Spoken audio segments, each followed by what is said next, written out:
Welcome back everyone. Here's a quick tutorial on how to apply a transparent gradient to an object in Affinity.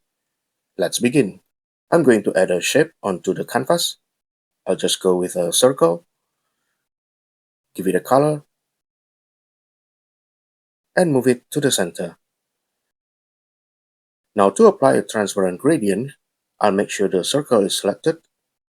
Then I'll go to the Fill tool, click on it, and select Transparency tool from the pop-up subtools. I'll right-click on the Fill tool and click the Transparency tool. Then I click and drag on the circle to apply the transparent gradient, and just like that, the object goes from fully opaque to fully transparent. From here, I can drag the gradient stops to reposition the transparent gradient. I can also drag the midpoint marker to adjust the spread or the transition of the transparency. I can also change the style of the transparent gradient. To do this, go to Type in the context toolbar and click the drop-down menu. There are some options to choose from. I'm going to go with radial. Now I'll move this gradient stop to the center and this one back to the edge. And there we go.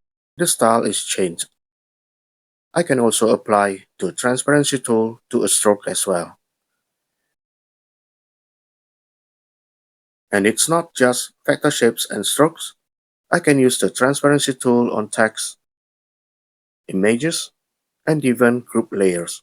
The process is the same across all of them.